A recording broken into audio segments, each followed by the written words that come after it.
What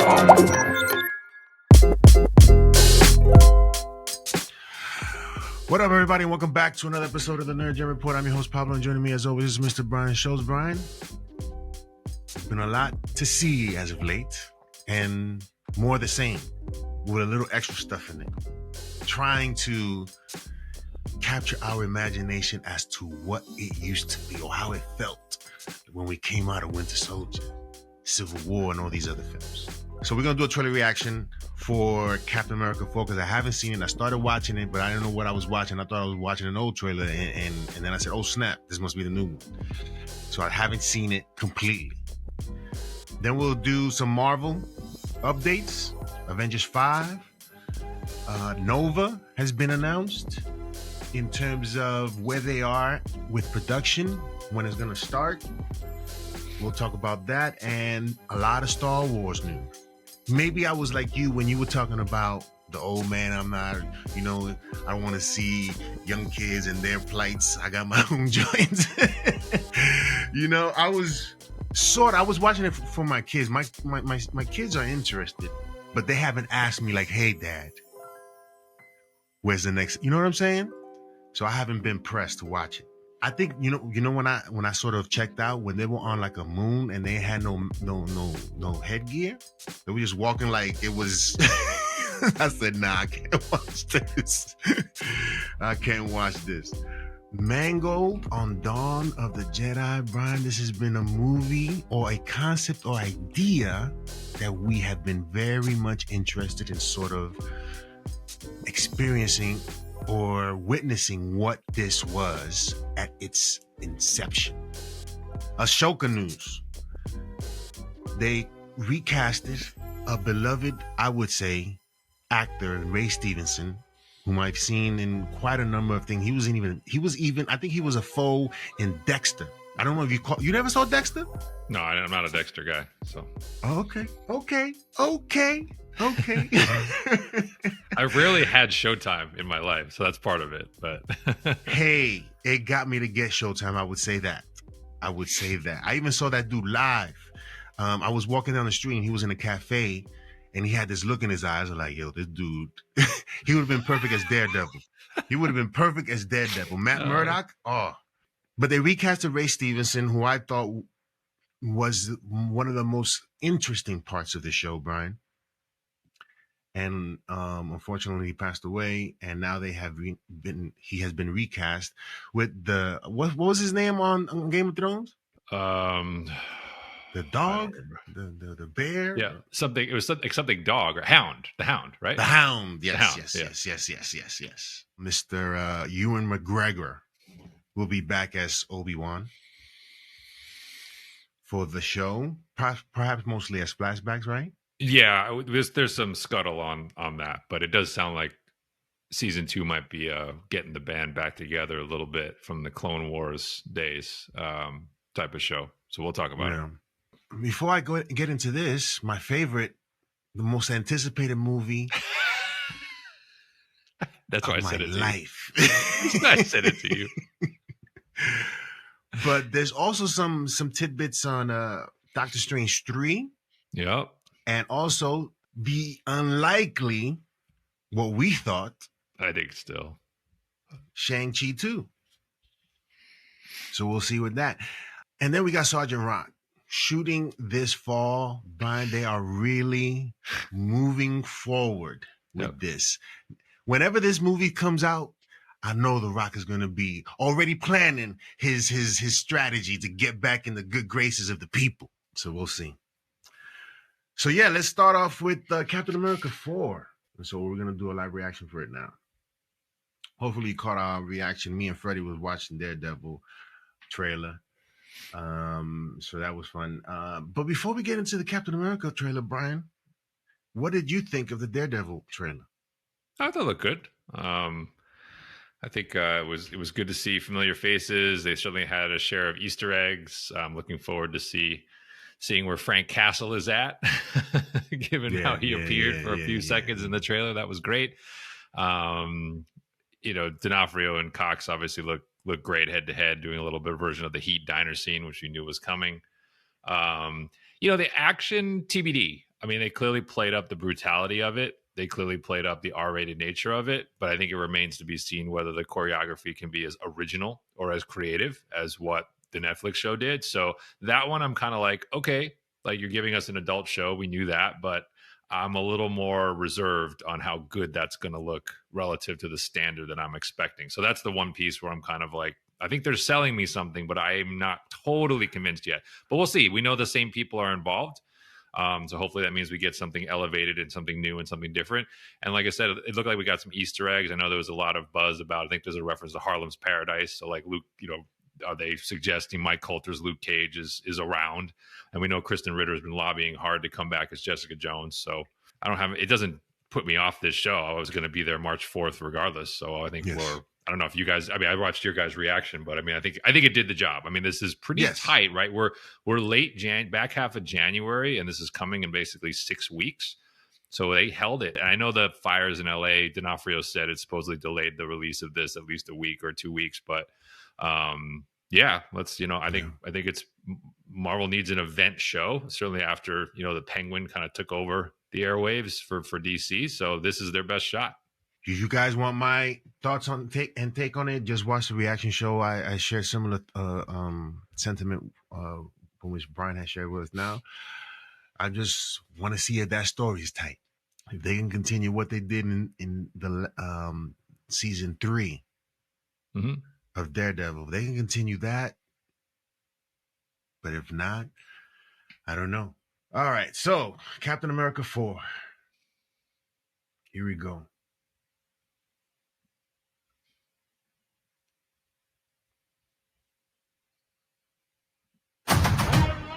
You know I've been no fan of heroes, but even I can't deny the good that you've done. Work with me, Sam. The country needs Captain America.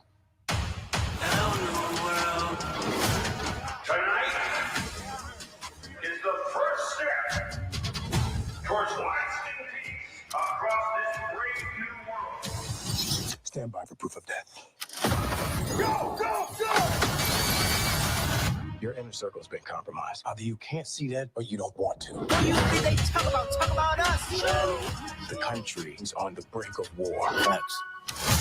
There's someone behind all this. Facts. Watch yourself. You're not Steve Rogers. You're right. I'm not.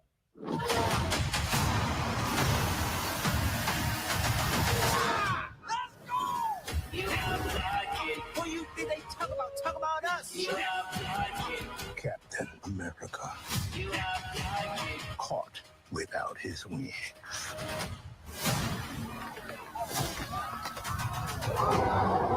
You want me? Come and get me! Captain America, Brave New World. Make sure the suit's ready. Tell me I don't make your old gear look brand new. Who's saying that? Everybody. Everybody is saying that. In theaters everywhere, February 14th. Get tickets now. You want to hear my take, or you want to go first? No, go first. All right. You can go first. They have certainly done a good job of making it look interesting. Outside of the Hulk, because I don't care what Hulk you give me, red Hulk, gray Hulk, green Hulk, I don't care about the Hulk. The leader is going to be something interesting to see.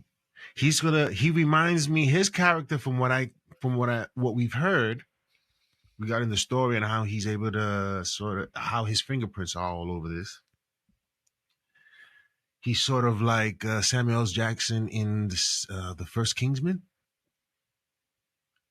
Kind of manipulating from behind the scenes. And yes. Okay, I could see it. Will he have a lisp?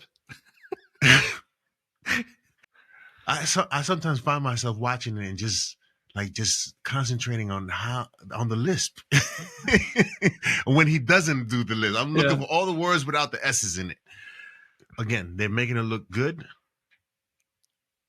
I was just thinking, imagine Kevin Feige pulls this off, man, and makes us like this movie. I don't know if he will, because again, this movie has had its trials and tribulations over and over again with the same result. Who knows how much they've spent close to perhaps She-Hulk money. Hey, Brian, this doesn't look cheap. And given the fact that they've had to go reshoot, but I think they've done a good job in terms of, I wouldn't say bringing my excitement level from 0 to 5. I would say excitement level, I'm at a 4. Really? Okay. I'm at a 4. 4 out of 10. Oh, 4 out of 10. I thought Yes. Not a 5. Not a 5. Not a 5. Okay. Yeah. Not a 5. Okay. Because before I had no, I'm just curious to see the mess that they created. Yeah. So. Okay. So here are my questions as we've seen more and more of this play out. So one is, it looks like he has 2 suits. Am I imagining this? So it looks like there's a couple of shots in the trailer where he has the more white Captain America suit, which echoes from the end of the TV show. But there's definitely a few shots where he's wearing a more classic, when he's flying, it looks like he's wearing a more classic Steve Rogers-y color scheme. Yes. Which I'm assuming is an upgrade, because he makes a reference to make sure the suit is ready. I'm assuming that's an upgraded suit that he's talking about that can do the things that we see it do, which leads to my, one of my questions about the action. It doesn't look bad. It looks interesting, how it's staged. I guess my question to you is, in the context of Sam as Captain America, are you okay with how the suit is being used and how the shield is being used? Are we pushing the bounds of believability for this? It's like he's cutting through aircraft and vehicles. The shield seems like he can throw that thing miles, right? I never got the sense that Steve could throw the shield that far. He could make it do things like deflect and boomerang and stuff like that. But there's a shot in this trailer where he's flying over water. It looks like the shield is going way away and then coming back. I'm like, I guess that's my one question is, are we kind of, because he doesn't have the serum, are we overcompensating him with equipment and powers elsewhere to make him seem more heroic? I don't know. That's just a question mark. I didn't hate the staging. I just asking the question. Yeah, I would hope, if this were me and thinking about the believability of it all, is he has some sort of tech that he's able to, because of the suit, he's possibly enhanced a bit, right? And has some technological connection to the shield where it allows the shield to come back to him. Because that sort of thing right there, it blurs the lines in terms of believability and, Well, because think about when Steve attacks the Lemurian star, right, which is a great opening scene. He's throwing the shield at close quarters and it sticks in the wall. Remember, he has to pull it out as he's going. I'm just saying, they retain that sort of natural physics, right, even though he's superpowered. And that's why I'm just asking, because if I think in the end of Winter Soldier, Falcon, obviously, basically the wings are kind of like a vest, right? He isn't really armored. So when he's around the helicarrier, true. But I'm saying when he's around the helicarrier, the risk to him when they're shooting at him is that he can be shot, he can be killed, right? So he has to outfly the missiles and the guns.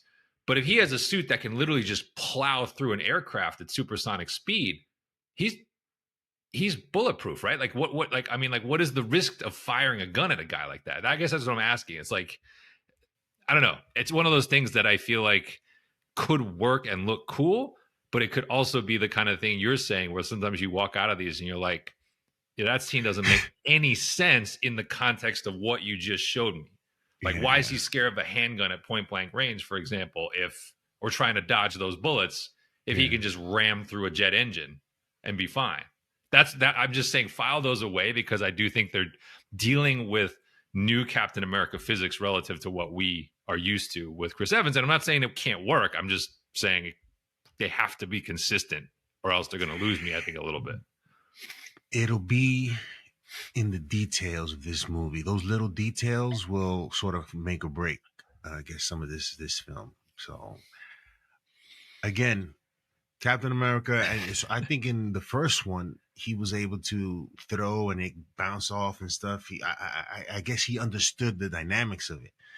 in this context, he's thrown it at airplanes from miles away. You know what I'm saying? That's what I'm saying. Yeah, it's so it will be interesting to see if he has his new suit has some sort of, who knows, Brian, that may be the thing that they use to sort of not give him the serum, but his armor allows him to, and then we will be fine with that. So no question. If they do it well, which is like they do it kind of like Iron Man, right? Which Iron Man is, he's relying on suit tech and is fine. I have no problem with it. I'm just, I'm just saying, file it away. It's like it will have an impact on how we perceive the action in this movie.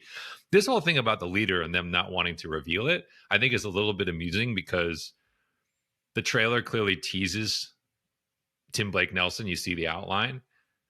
But as you said, they seem reluctant to show him either because he looks silly, or I feel like they're building up a character that we ultimately don't care that much about. Like they're treating him in the background like he's this huge deal. And I'm kind of like, I don't know, like unless Tim Blake Nelson is going to have a role in like 8 movies here, I don't know that I feel any way about him, either way. As a string puller for this. But it sounds like he is going to be around. If he's setting up World War Hulk, I would assume he's in that too. So I don't know. It's just they're building up this villain that I'm kind of like, we already sort of know who it is and we're kind of skeptical. So that's my other sort of question about the trailer. Yeah, let us know in the comment section below what you guys thought of the Captain America trailer. Let's see. Let's see. It doesn't look terrible. No. At all. Marvel cuts good trailers. Marvel always cuts good trailers, and this does a good job. I will say, like, and this is a weird thing to say, given it's Harrison Ford. I miss William Hurt. I'm sorry, like for this particular role, I think William Hurt is better.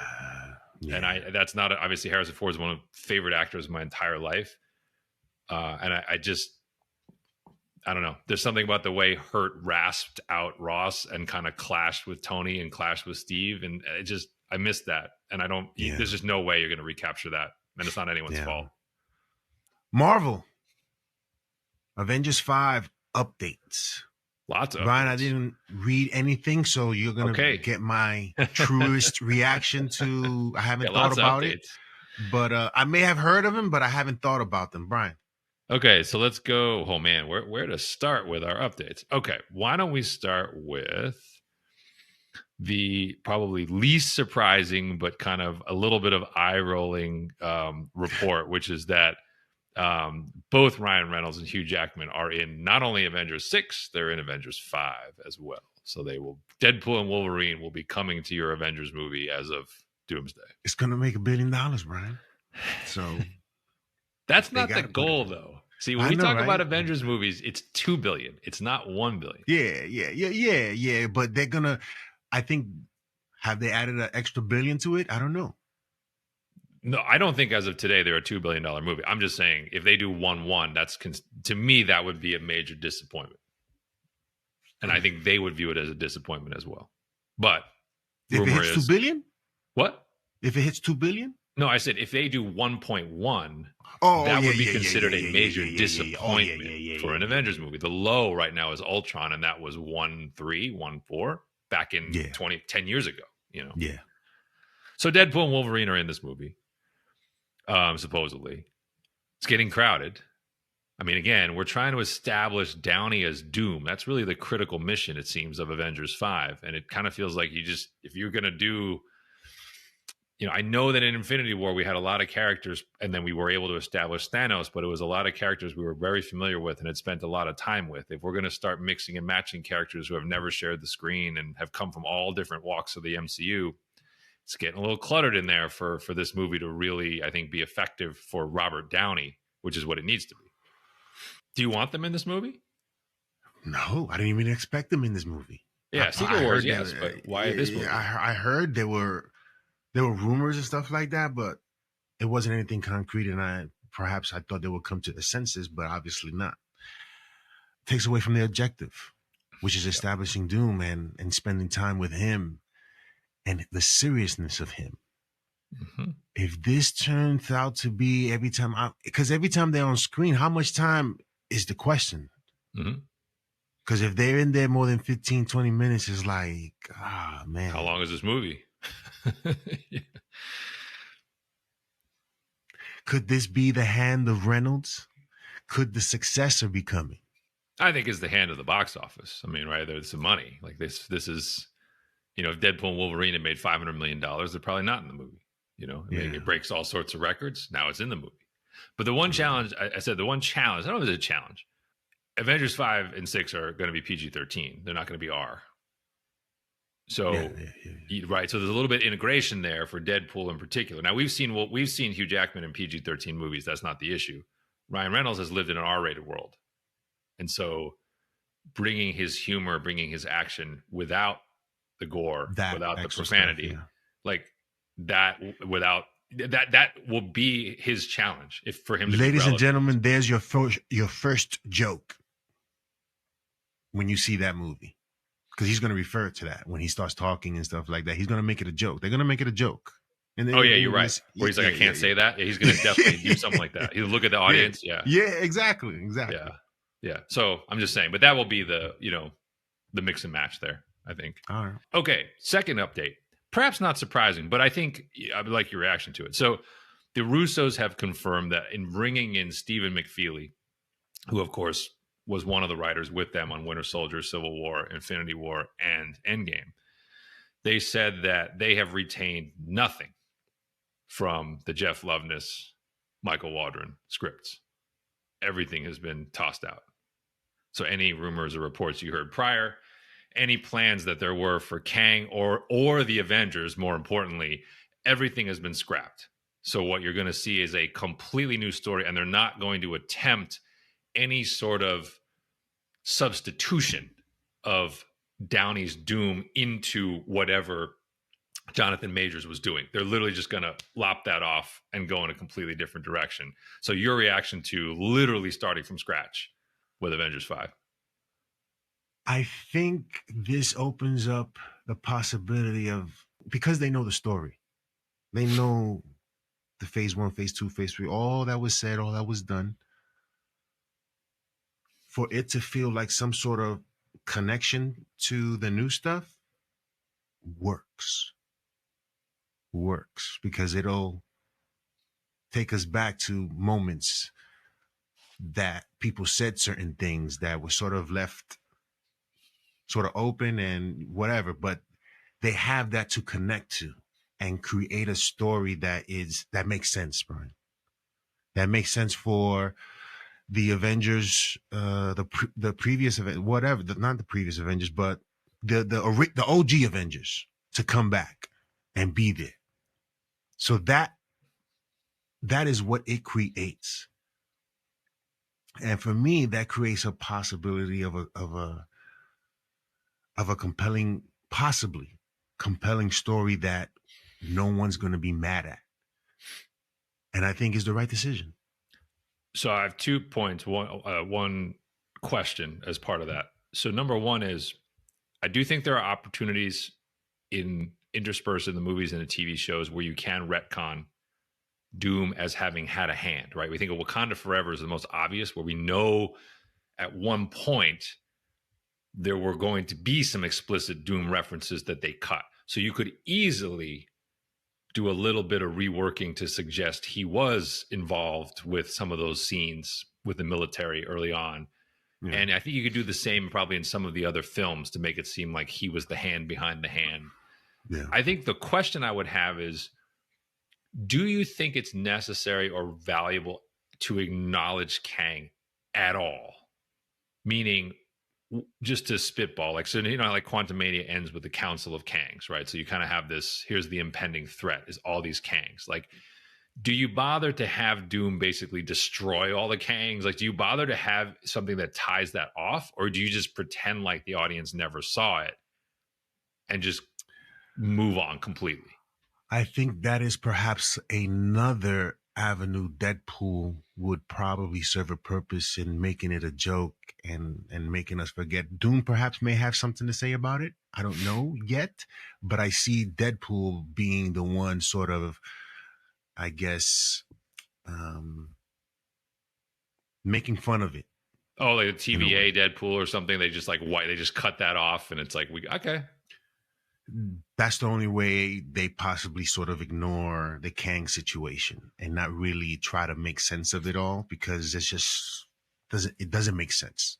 The one thing that helps them a little bit is that other than Ant-Man, and I guess if you count Loki as an Avenger at this point, nobody else has encountered Kang from the Avengers. There's no other connectivity from either of the original ones or the new ones. It's really just Ant-Man, right? He's the only one who's come face to face with him. So in that sense, they don't have any relationships to sever. It's like if they pretend like he never existed, it's kind of like, well, the rest of them never knew that he existed anyway. And like only Loki would understand this multiversal timeline thing. I mean, I guess Strange is aware of it, but he doesn't understand it. Loki actually understands what's happening. And he's gone now. So it sets up interesting conversations between Loki and Ant-Man, if they ever get to that point in this, or Deadpool and Ant-Man, who knows? But if those are made, if those are referred to, then it'll be a joke, kind of. Well, actually, now that we say that, actually, now you say that, you mentioned Deadpool being part of the solution. Loki's part of the solution too. I mean, in theory, if he's holding all the timelines together, one could surmise maybe he actually anticipates this, cuts off the Kang timeline, and inadvertently opens the door for a Doom. I mean, you could do that. Yeah. Hiddleston's around. He definitely would participate. I mean, I haven't confirmed it, but he's Russo friendly, as we know. So I don't know. It feels like there's workarounds, and I kind of was modestly encouraged to hear they weren't attempting to force feed anything from the prior iterations into this. I feel like the only way this can work is for them to kind of start fresh. And I think the challenge really that they didn't have before is they just, like as we've said many times, they just don't have a built-in exciting lineup of Avengers to work with. So they have to credibly get this potpourri of heroes together to make this exciting for us and believable too. So I think that's the challenge, but that's what they were saying about that. So totally new script. Okay, here's the last one. This is the last one, and my BS detector is high on this one, but I need to read you these quotes. So this is the Russo brothers. I'm talking about why they came back. I read it, but I didn't think about it, but go ahead. Okay. Endgame, this is Anthony Russo. Endgame was the end, and it took a little time for us to begin to think about it as something other than the end. We are very close with Kevin and Lou, meaning Esposito, and the entire Marvel team, and we've had conversations through the years. We talked about a lot of ideas, but really what happened was we ended up stumbling upon an idea that activated all of us. You couldn't see it coming until it came, and once it came, it was like, well, that's a story we need to tell, end quote. Like, the money was there, the opportunity was there, everything aligned, because we weren't in a place where now it's not like they didn't need each other. They need each other. Bingo. Okay, Joe Russo. There were ideas that we were trying to wrap our heads around that preceded this one, and we never found the story. I remember calling McFeely and said, "Hey, crazy ideas. What do you think if we all go back and do Secret Wars?" And Steven was like, "F no, absolutely not." And then you hung up. And the next morning at 7:30, you called me and were like, "All right, I have an idea," end quote. I don't buy any of this, any of it, because you said it. They need each other. Okay? If Marvel was crushing it, if Jonathan Majors never gets in the headlines for the wrong reasons, I don't believe they're directing this movie. If the Russos' Gray Man was awesome, and if Cherry was awesome, and if Citadel was awesome, I don't think they're directing this movie. Marvel had problems. They ran into problems without Marvel. Call was made. We got to do this together because this is the best chance we have to save the sinking ship. That I don't buy that. I just don't buy this as like a creative explanation for why they're here. No, but it offers the opportunity for them to be creative in that if they are creative enough, they can get back in the good graces. Because if this doesn't go well, I mean, you've already said it. They haven't done. They've made some shows and movies, and it hasn't been received with the same adoration as Endgame. All the movies that they did do. Our number one, Winter Soldier, right? Mm-hmm. So this provides them the opportunity to really bring back, to say that we're back. Yeah. And be the reasons why. and be the reasons why. Why? So their negotiation power at the table hasn't been all that great. Now, if they are able to bring in the box office that Disney is looking for, if they are able to bring the fans back, then they can get back to running their show. Right now, they're perhaps getting a lot of meddling. They're not getting perhaps what they want in terms of the bag, and they have to negotiate a lot. Whereas with Gray Man and all these other movies that they've done, they got a hell of a budget. Pretty much, they got whatever they want. Yep. Now they have the opportunity after this, if they are able to pull those feet off, to go back to doing that and doing things that they want to do. I think that is what they're motivated by as well. Yeah, I completely agree. But I'm just saying everyone in the room has there's one thing driving this, and it's box office. And everyone at the table is struggling, right? Disney is unhappy with Marvel box office. Kevin, unhappy with Marvel box office. And the Russos are unhappy with their own box office or viewership of what they've made away from these guys. So, yeah, look, I'm not saying it's a bad thing. And I would say, to your point, if they pull this off, if Avengers 5 and 6 are anywhere, if they're even within 10% of where Infinity War and an Endgame were, these guys will be even more heroes than ever in the eyes of fans, right? Because this is a harder degree of difficulty, right? This is not building on the momentum of something that was already working. This is taking something that's a mess and trying to salvage it, and then be held against the standard of the movies they did before. So if they can, they can pull that off, I mean, that's almost an impossible feat. But I just, I love the waxing poetic about all these pure, sort of creative and, noble reasons why they're in the room. And I'm like, we know why you're in the room. It's fine. It's okay. I don't have a problem with it. I probably made me feel a little bit better about the project when they announced it, but I'm just saying, let's be all honest about what's going on here. So that's all. Absolutely. That's all. Absolutely. Yeah. So. It ain't because of this great idea. Well, perhaps it is like, oh yeah, we could do it with this. I think we could get, you know what I'm saying? It could be something like that, where the idea is so great that, yeah, we can do, I mean, but it's not, I understand what you're saying. It is not the initial reason why they came back. No, now I do think one thing that's different too, I was thinking about this the other day, is if you read that Rise of the MCU book, even if Marvel knew the general end game, pun intended, of the Infinity Saga, it was clear from the book that they didn't necessarily know that they were going to kill off Downey when they started making the movie, if that makes sense. Like, they kind of got to that place through the writing process. Yes. Because it could have, a lot of people thought it was going to be Cap. Like, there were other versions of this that they probably wrestled with. So here's my question is, this time, there does appear to be a very known and defined endpoint, meaning reset, right? Like I guarantee everyone in the room knows before they started to write page 1 of the script, we know that by the end of this, the slate has to be clean. Yeah. That's an interesting, like, exactly where the ending is, and then you're going to go back and rewrite kind of what's between that. And so when he says we have an idea, like for Secret Wars, I wonder like how that's going to factor into all this. It's just unusual. Like, I don't think Lucas knew exactly where Star Wars was going to end, and in fact, he said that he didn't know exactly where it was going to end when he started it. It's rare that you kind of know exactly what the orders are. These are the orders. Get us to this point. We'll see. But it's interesting. So before we move on, I just wanted to say one thing about RDJ and his doom. As of late, some movies have been popping up. Tropic Thunder. Oh, they still I'm surprised you could still stream that movie. I know, right? But he is so convincing, Brian. He's amazing in it. But okay, Sherlock Holmes,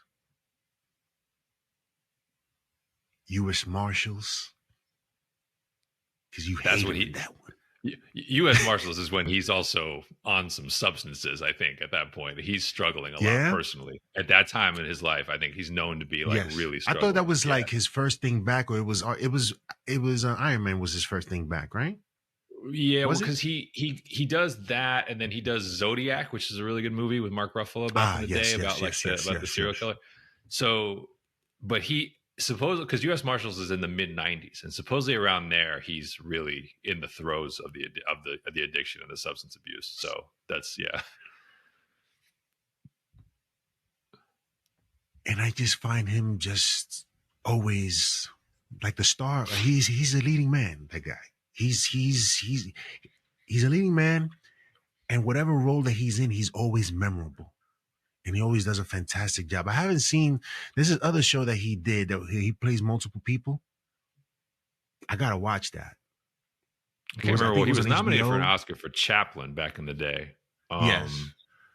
But more recently, he was playing somebody that was multiple people. I forget. So let me know in the chat, anyone, not in the chat, but in the comment section, what show is that? I'm gonna look it up actually. But I want everybody to understand this. I'm not concerned about Robert Downey Jr.'s performance.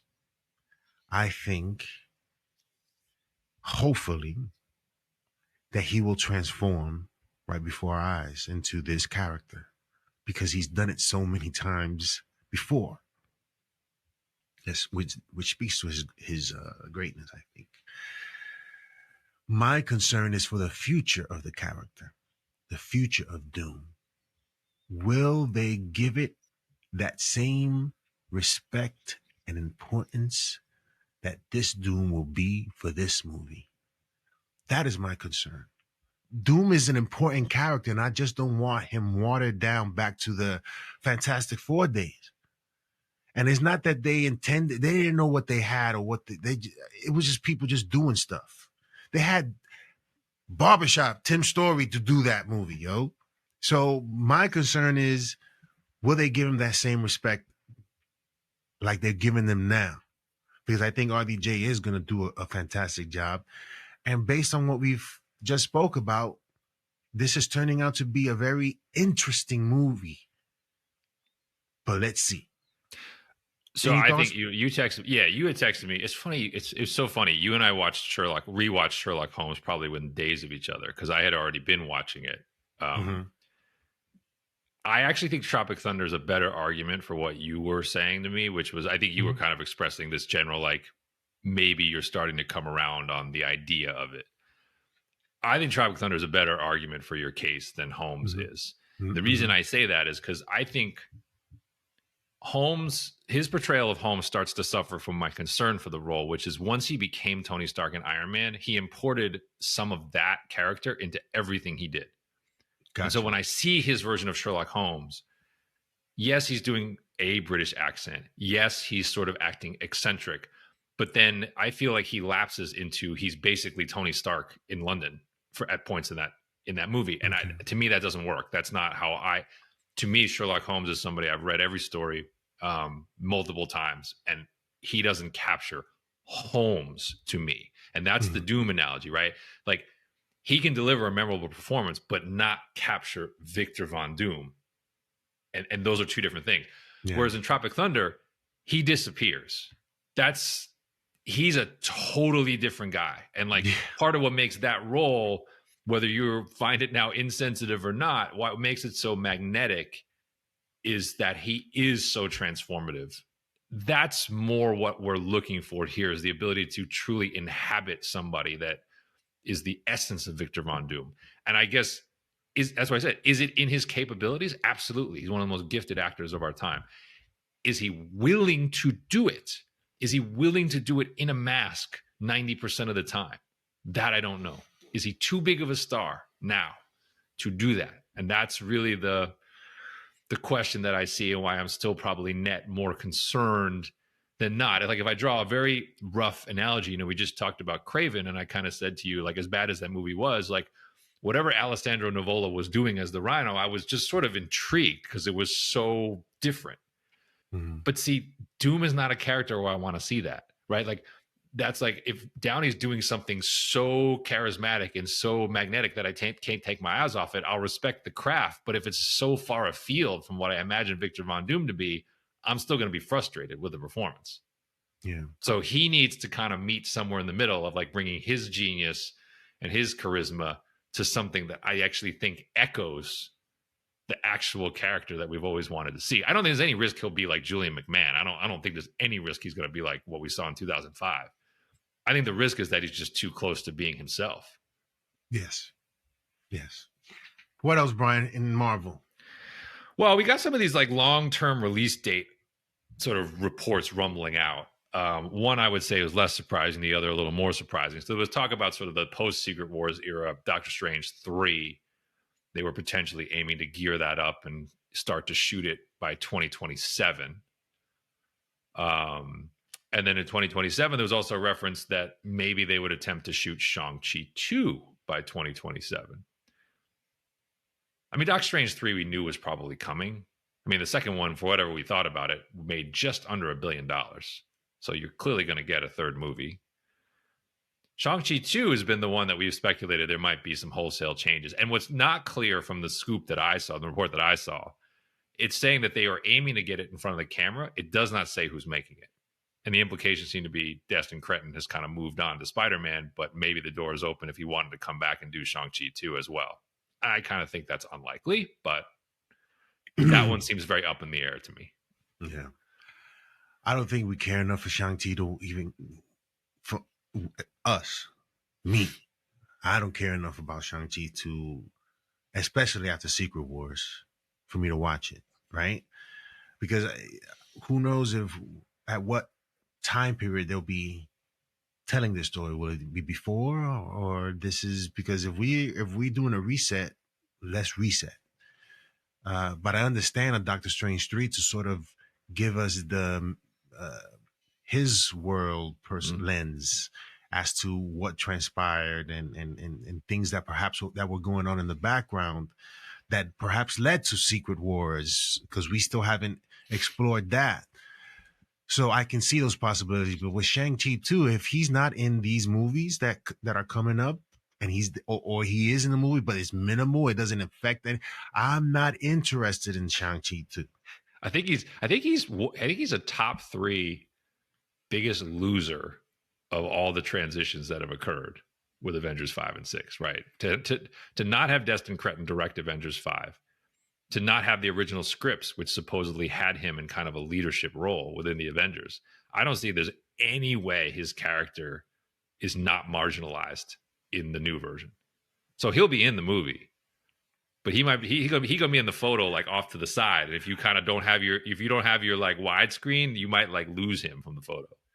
That's when we just sit back and listen and watch.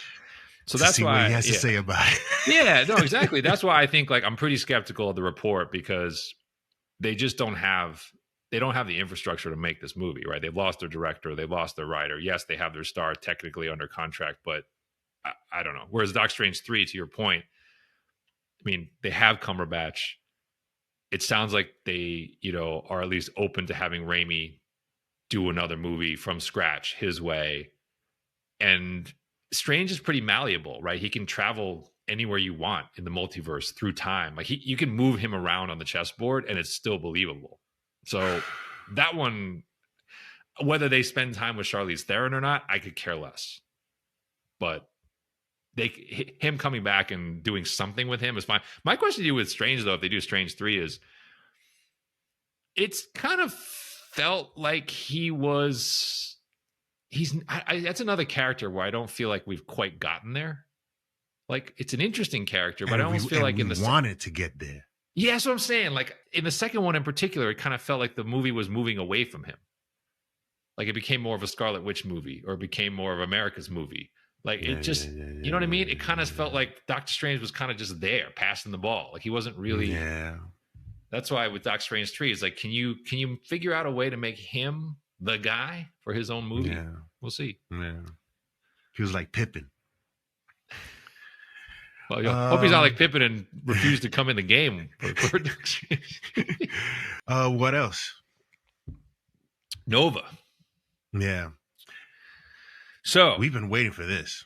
Okay, so let's see if we've been waiting for it. So Nova, the big update was, so supposedly you got gearing up to shoot this. They've got a showrunner in place seemingly, but they were talking about versions of this that they had. So the original version was a Richard Rider versus Annihilus series that was supposed to echo the tones of Star Trek and Battlestar Galactica. So real classic sci-fi.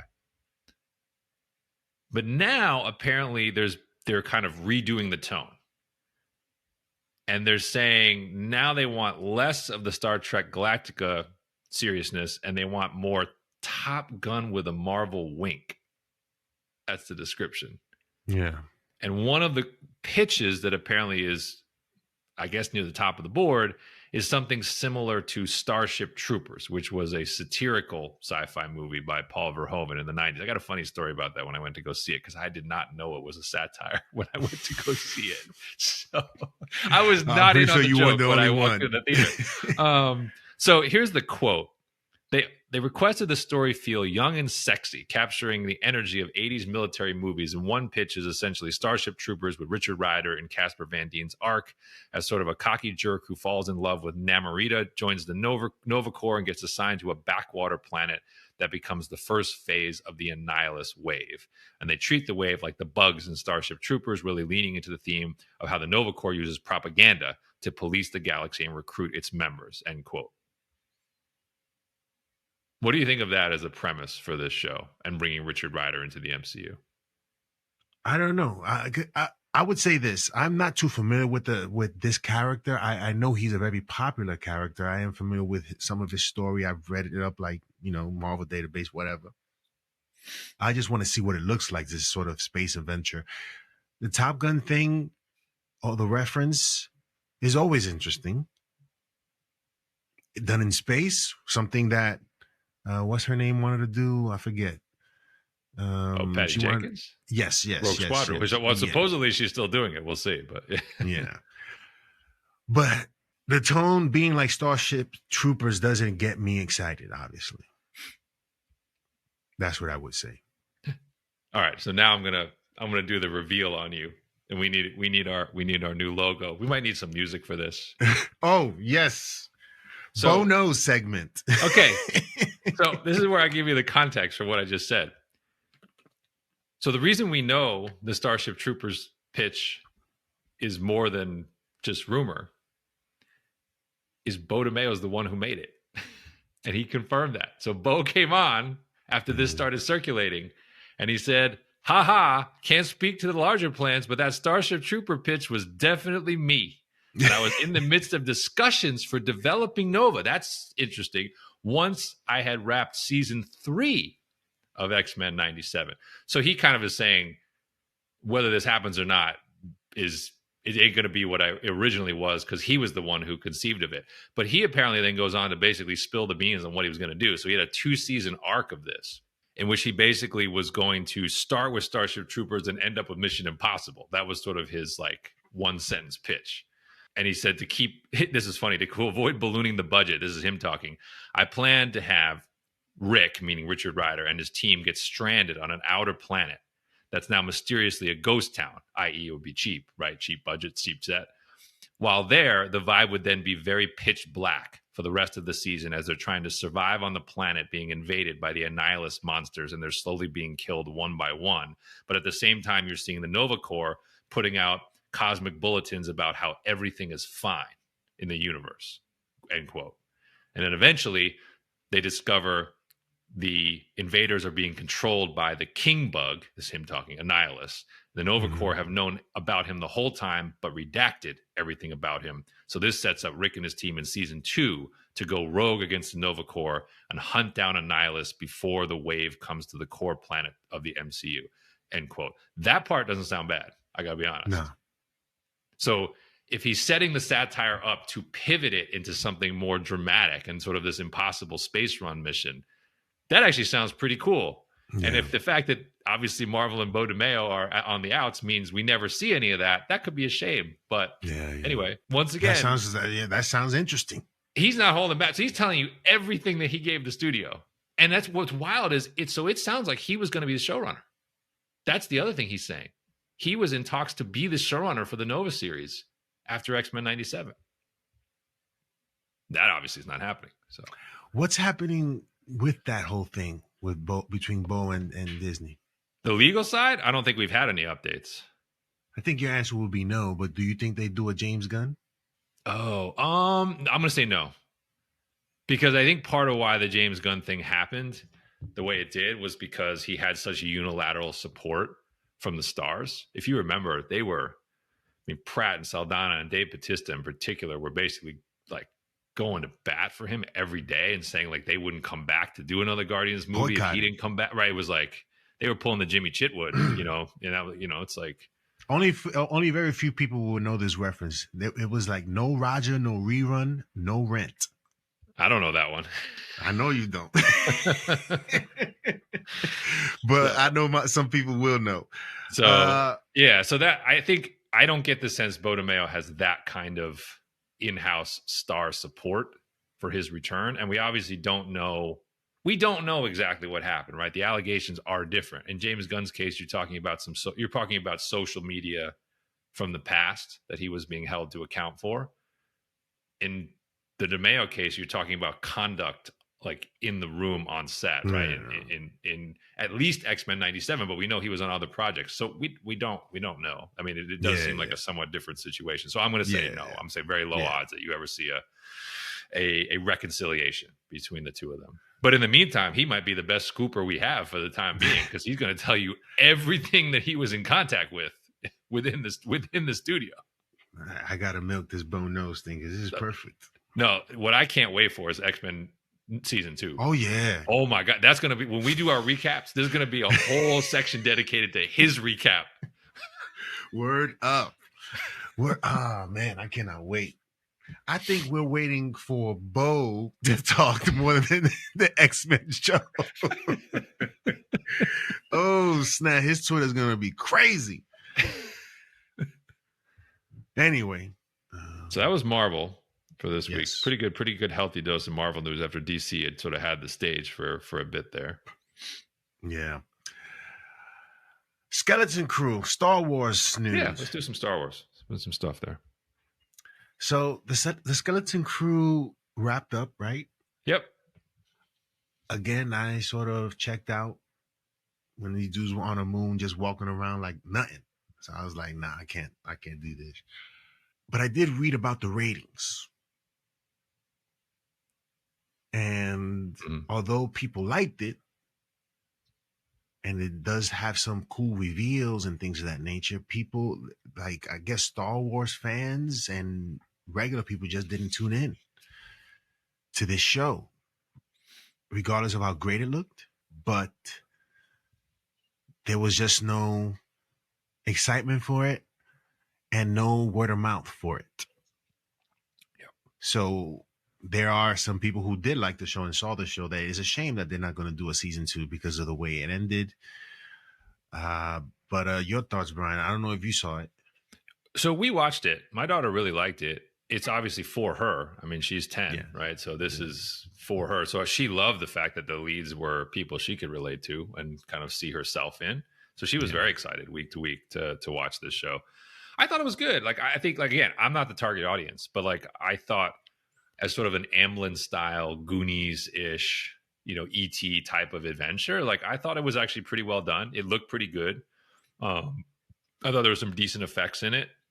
I thought there were some neat little nods to sort of, Star Wars lore, if you will.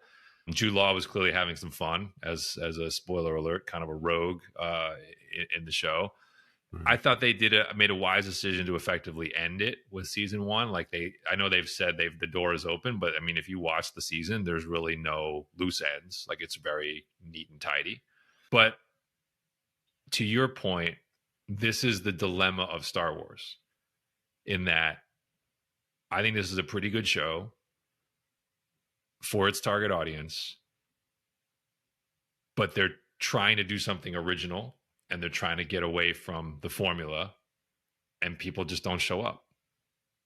And it's, for ratings to be 20% lower than even any show they've done prior, including The Acolyte, which itself was a weak open, is kind of just saying, like, people don't care about this IP unless it's got a very select few things in it. And then unfortunately, like I said, those are the select few things that feel very tired, right? It's like that. And this is why, like, as much as I hate them going back to the Skywalkers all the time, this is why they do it, because that's the only thing that seems to sell, is something that's either that or satellite to that. And you could say, well, what about Mandalorian? I'm like, well, last I checked, Luke showed up in season 2 finale of Mandalorian 2. So they couldn't get away from it there either. Yeah. So even Andor, which is classic TV, the ratings the ratings for Andor weren't the ratings for Shogun. They weren't the ratings for Penguin. They just weren't. And like, when you hear that by the end of season 2 of Andor, they're going to have spent $650 million on that show, they didn't get return on that. Yeah. Like, they didn't, even though that thing is as good as anything that's been made in TV in the last 10 years. So Star Wars as IP is not really working. And this show, unfortunately, was the latest confirmation of it, even though I would say if you have kids, put it on, because I think they'll enjoy it. Yeah. And it's a really easy watch. Yeah. And I legitimately liked some of the characters and some of the young actors. But Star Wars as TV is having a tough time finding the kind of footing that Star Trek as TV has always been able to find. Yes. Here's how you fix it. Sebastian Stan is Luke Skywalker. I think it's coming. And they better hurry, because he's going to age out of that at some point. Exactly. Ashoka news. Speaking of. Ashoka news and the new Skull casting. Your thoughts? So we're getting season 2. We knew that there had to be a new Balin Skull because of where they left season 1. And so Rory McCann, who was the Hound in Game of Thrones, will take over for Ray Stevenson. I mean, it's a weird thing. Like, I feel like, Ray Stevenson is one of those guys who is never bad. I don't think he, for a lot of people, would never be like an actor whose name would be at the tip of their tongue. But I will say that for where Ray Stevenson was in his life as an actor, for whatever reason, Balin Skull just was made for him, and vice versa. There's something about that like unexpectedly became perfect on screen. It sometimes happens. Like, he, as that character, for a character I had no association with prior to the show, I was like, that's it, right? That's it. The rebels are there. Like, that was like, when he came on screen, it just worked. So this is pretty much an impossible task. And I think, if anything, this guy's probably Rory McCann's probably going to go in a different direction to really make this work. If he tries to imitate Ray Stevenson, this will suffer. So we just have to accept it's like it just has to be a completely different guy playing the role. We have to live with that. I mean, I wonder, he played it a certain way, so I would assume that he would have to play it a certain way, but his delivery, I guess, would be different. And the look is going to be different. I don't think you can make him look, Ray Stevenson's a bulky, huge, well, this guy, I think, is big too, isn't he? He's not small. He's not small, but the face he's very different. Like, he's lean. Yes. So it'll be interesting to see that performance, I would say. The character's necessary, though. They can't just abandon it. So, it's just, we just have to get used to it. I'm telling myself when I watch the first episode to not like tune out, because it's not Ray Stevenson. Yeah. Obi-Wan, Ewan McGregor, coming back possibly for Ashoka. Yeah. Your thoughts? So this is my point to the Skeleton Crew discussion, right? Like, ratings, Star Wars IP, Star Wars on TV not working. So you knew this was inevitable. So now what do you have in season 2 of Ashoka once they announce it? Hayden Christensen's role is supposedly much larger, and Ewan McGregor's now in the show. Like, this is how they have to try to solve these problems, right? They're like, as good as Rosario Dawson might be, like, she's not bringing in the audience to carry this show on its own. So we got to get the band back together. And the way we can do that through the Clone Wars mythology is to have Obi-Wan and Anakin be part of the show to a larger degree. Yeah. I agree with you. So Obi-Wan will probably be more what Hayden Christensen was to season 1. That would be my guess. But it sounds like Hayden Christensen is legit, like, really in this show in season 2. So it starts to look and feel more like a Skywalker saga show that has Ashoka in it rather than the other way around. And that's going to be the selling point. I guarantee you the trailers and the promotional material will try to hook you with those two guys. Yeah. They can't avoid it. Yeah. no matter how much they try. That show was interesting to me because it was the high points to me of that show are very high, but it's uneven. Like everything from the visuals to the writing to the execution, like there's some really good stuff in there, right? And like I'd be excited to have more of Thrawn back. Very excited about that. But then there's some parts of it that look cheap and feel cheap and don't work. So like it's one of those shows where I'm like, I definitely want a season 2, but it can go either way. Yeah, you're right about that cheap part. There were some instances where like, wow, they didn't spend no money on this. There was this one scene between Ashoka and who was her Padawan? Sabine Wren. When she gave her the helmet, where she couldn't see, and they repeated the same line that Luke Skywalker said. Yeah. I was like, so she was a Padawan before. You mean she didn't get this training? Because we've seen it in the movies where little kids have it on. Yeah. You never seen this before? That was upsetting to me. Like, yo, come on, guys. Come on. Why are you going to go there? She's already gone through some training. Obviously, this is the first time she's seeing this. I was like, nah, that's a overlook. Like somebody should have been on set and did Jude Law. Like, what are you guys doing? No, that's not the way. If you read that article, I don't know, I'll try to put the link in the description. Jude Law is talking, he's a Star Wars guy, and he's sort of talking about certain things that shouldn't be done. But anyway, what else?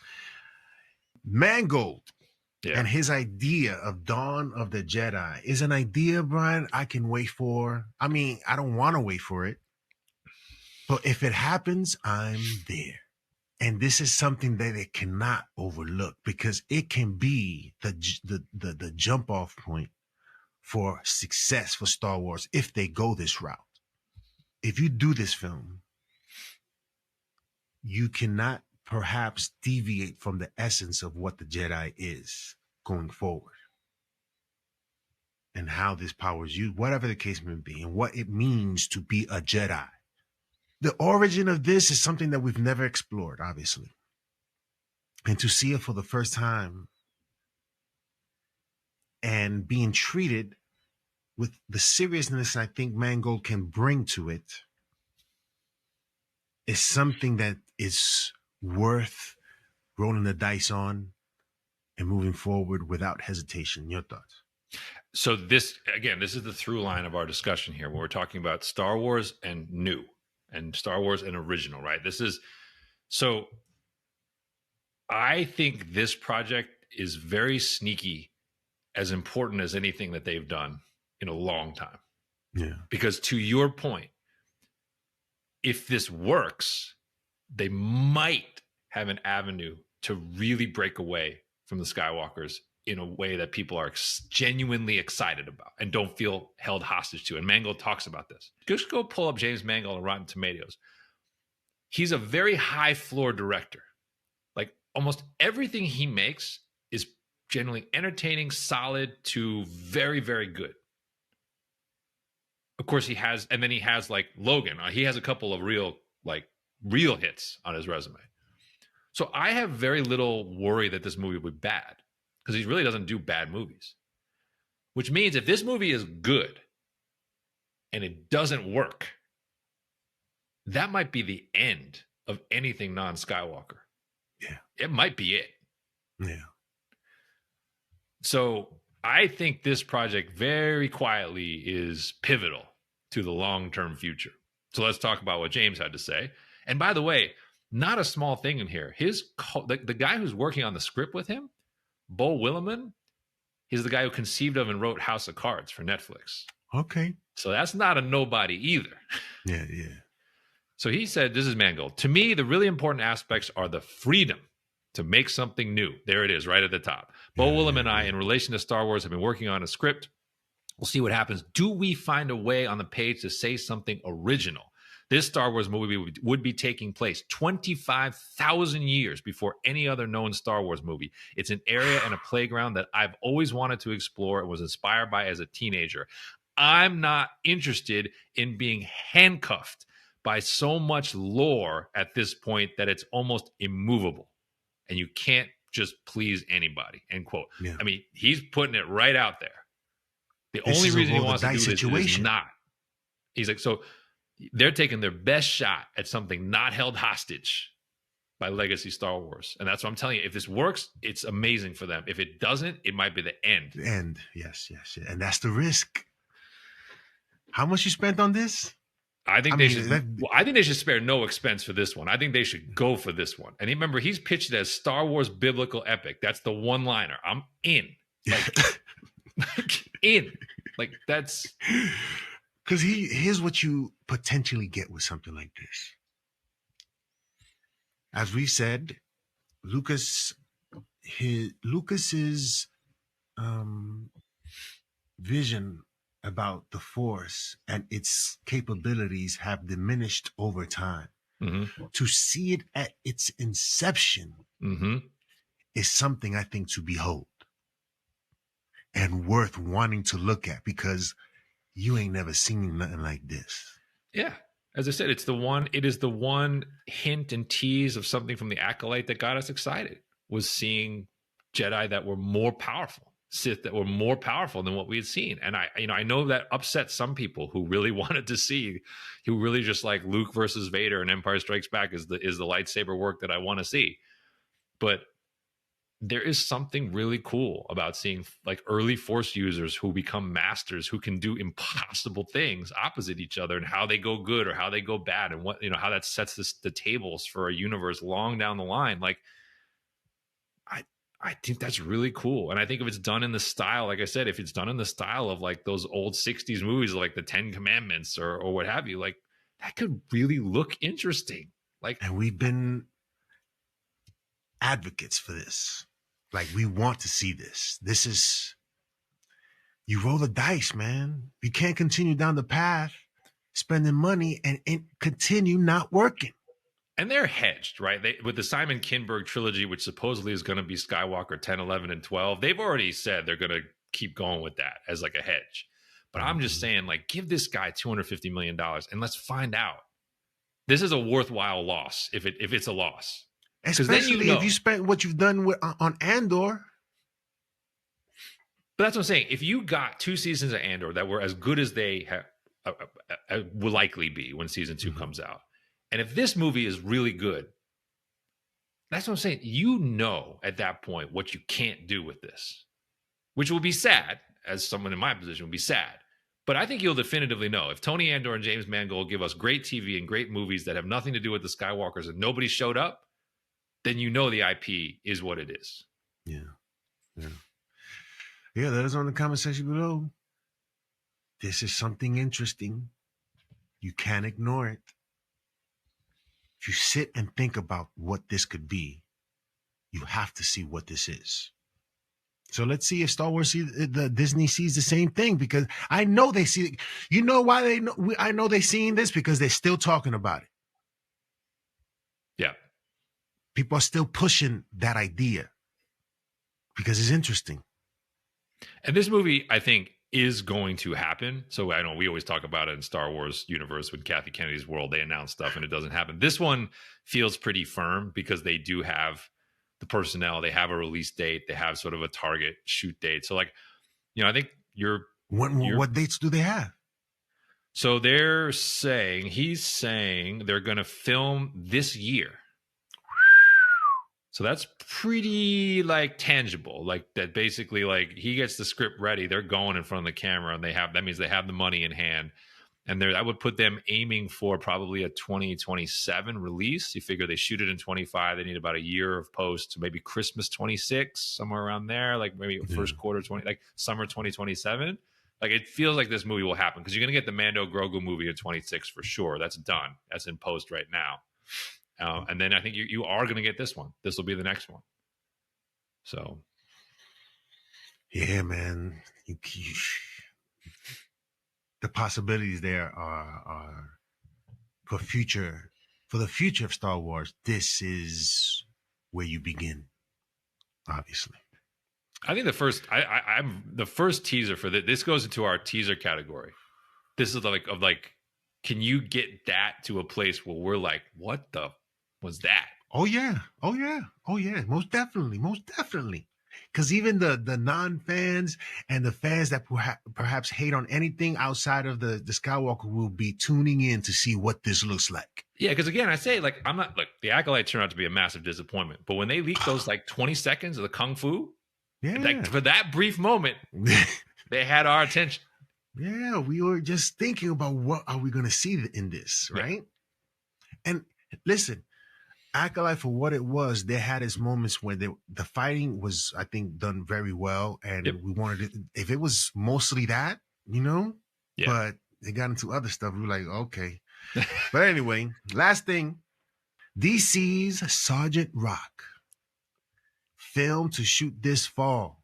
They are moving ahead with this movie, and I cannot wait to say Sergeant Rock wherever I go. And nobody think about that other guy. Your thoughts, Brian, on the speed at which they're moving for this movie? Yeah, look, I mean, I think if nothing else, we can say early on, James Gunn and Peter Safran are staying true to their word, which is that when projects are written and ready and lined up, they turn them loose. They don't worry about the order as much, right? So this comes on the heels of the Clayface announcement, green light, and commitment, and you're like, boy, you couldn't be farther afield of what Superman is trying to set up than having a Clayface movie and a Sergeant Rock movie. But again, Luca Guadagnino and Daniel Craig come to you and say, we got a fully formed idea for how to do this. Like, here's our draft script, or here's our pitch. Yeah. That, and they're like, sold. I don't know. Like that, I think it's kind of that simple. Like it sounds the same way on Clayface. Like Mike Flanagan's a horror writer. He said, I got a horror idea. I got a script. I got a pitch. We're ready to go. And James Gunn's like, holy crap, I want to make a Clayface movie. Here's the budget, which is admittedly low, but it's still, it tells you this movie is fully conceived. Like these guys are they're on board. They know exactly what they want to tell. My suspicion is that this is going to be a war epic. That's my I think this is going to be much closer to like Saving Private Ryan with a DC character at the lead. Yes. And that's what makes me interested, is that there's going to be very little comic bookiness to this, because Frank Rock is not really he's not really superpowered. He's just he's a really good soldier who just happens to find his way into the middle of all of the major combat in World War II. Yeah. So if they want to make an R-rated, storming the beach type of war movie that happens to have a DC logo on it, I think that's a win. They've got 2 Academy Award nominated guys at the lead of this. Like, that's a win for the studio. Yeah. Because again, it's crazy. Like, would Disney or Marvel ever do the equivalent of that? I don't think so. Not right now. But I cannot wait for the billboards. I cannot wait for the commercials where you see Sergeant Rock, and they should put it like SGT, like real small, and just put Rock. Like, what did it say up there? I don't know. It says Rock. Well, I can't wait for the memes and the jokes that blend the two, right? It's like if you smell what Sergeant Rock is cooking, and we might have to get T-shirts made for this. And it's Dale Craig's mug in a helmet instead of Dwayne Johnson. Snap. Imagine Sergeant Rock in the movie. He's like, hey, I just want one of a character trying to talk to us. It doesn't matter what you think. It done dramatically. It doesn't matter what you think. Oh my God. Oh my God. It's going to be glorious. But so they're shooting this by the fall. Okay. So that means, and this is not going to be a special effects heavy movie, right? So 26, late 26. So that means, I'm just trying to put that in my head of okay, so could this squeeze in with all right, so we get Supergirl summer of 26. Would this now move into, because we know the Batman Part 2 got pushed right to 2027. So could this maybe slot in between? Yeah, and they're saying Clayface will come before Batman. So yeah, I don't know. It's just like there's a slot in the calendar for this to really kind of nest. And the thing is, I bet you they're going to try to get this out by the end of 26 because I forget when the cutoff is for the Oscars. But given who's involved, I bet you they would want this at least eligible. I don't know if they can get it to that level, but he's been nominated a bunch before, Luca Guadagnino. So usually you need those out by December 31st to be in the cycle for the I guess it'll be the Oscars in 2027. So yeah, I think this is coming fast, like fast. So I cannot wait. So apparently Superman trailer won't be shown at the Super Bowl, but it's going to be actually shown at the Puppy Bowl. Yeah, that's for crypto. That's for crypto fans. Yes. But apparently the viewership for that stuff is tremendous. And the families tend to watch the Puppy Bowl. The kids tend to watch the Puppy Bowl, right? So he said that he wants this to be family friendly. I also think they're trying to do something a little bit creative with the marketing because clearly this trailer will be dog centric, whether you like it or not. I'm expecting something to be like very crypto centric. Yeah. To the point where it gets people talking, which is the point. James Gunn strategizing. That's what he's doing. It also is cheaper to do an ad. It's also cheaper to do an ad at the Puppy Bowl than at the Super Bowl. If we're being straight. And Warner cares about it. Zaslav was like, hey, don't go crazy. Find a way. And they found a way. So they're making it work. And yeah, man, it's smart. And we'll see what this will be. I mean, initially when we heard crypto was in the movie, I was sort of reluctant in wanting to spend 15 minutes with this with crypto on screen and it not being a distraction. But it was when I first saw the Superman trailer, I thought it was cool what they did. So yeah, let's see. This will probably be the moment where you get the most concern though, because I feel like this trailer will be aimed at the dog and the dog loving crowd. And so you're going to see it and be like, oh my God, is there too much crypto in this?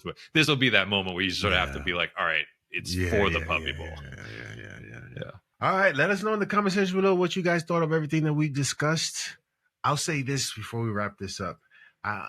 John Campea did his show and he had, because I want to know what you thought real quick of his selection for possible Black Panther, because he had John David Washington. Nope. Aldous Hodge. Nope. The guy that played in Bridgerton. Oh, Reggie John Page? Yeah. No. Nope. Because if you thought people were going to go crazy with Aaron Pierre, people are going to go, you know what I'm saying? I was going to say that might get you to like the colonizing Black Panther test. That's not what you want. Sure, he might have thoughts on that. Yeah. Nope. Who else? None of those three to me also have, and I love John David Washington as an actor. None of those three have the energy that you want for that role, I don't think. Yeah, and he had two others. I forgot who, but I was like, no. One person, I don't know if you watched Ted Lasso. I do watch Ted Lasso. She spoke of an individual there. He's a soccer player. Oh, yeah. He's, yes. The character hails from Africa. When I saw his, this is what we got. Yes. He's playing a comedic character in that show, but yes, maybe. Yes. Here's the thing, and why I choose Abubakar Salim is the look. When you're looking for your actor, whatever, you looking for that look, and then you sort of change gear and go into how does this character sound. Maybe Aaron Taylor doesn't have that voice, but maybe we can create that voice for him. Can you find that voice? If we can't, then I don't know. You know, that's what we have. Then we go to the reading part. So that kid, Salim, and these other guys are just names that they're throwing out there. Aldous Hodge, for me, no. I say Aldous Hodges' Icon. That to me is more interesting. That to me is more these guys interesting. all the thing is, it's not about talent. When we talk about the specifics of the role, this role has specifics. Yes. It does. It has does. requirements. This is to when we had all these discussions prior about representation and ethnicity. This is one where it matters, and the channel is kind of narrow, like for getting this. Yeah. So this is one where I think they do need to be precise in their assessments, and yeah, a lot of the mainstream known sort of black actors that have kind of attained a certain level of fame are probably not it. Yeah, I agree. I think this is one that you're better off with the unknown who, to your point, when you throw them up on the poster and you hear their voice, they sell you that way, not through what they've done already the last 10 years. And there was another guy that John mentioned that was new. So I considered it. I haven't seen him in other things before. I think his name was Harris. I forget. So I'm only for this Black Panther. I'm only interested in seeing somebody new. Yeah, I don't want to see the star who has 10 other projects, and I want to see Black Panther. Find your Black Panther, because that's who if that's what we're concerned about, then find somebody new. Yeah, they got a little lucky with Chadwick because he actually did have a resume and was able to have the look and inhabit the character. So they kind of got both best of both worlds, but that's fairly unusual. That's not typical. So it was that, I think it was that movie Message to the King or Message from the King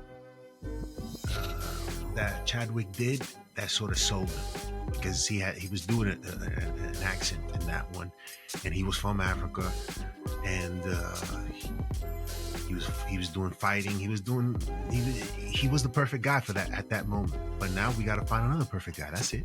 Mm-hmm. Not these names that have established names, but you don't go for that. And on that show, they always go for the star. They never look for somebody new outside of some of the choices that John pointed out that I was like, okay, but he still doesn't capture. But Chris, when she said Ted Lasso guy, I didn't even see him because I never watched Ted Lasso. But I saw just his appearance and I was like, yes, get him in the booth. You know what I'm saying? Let's do this.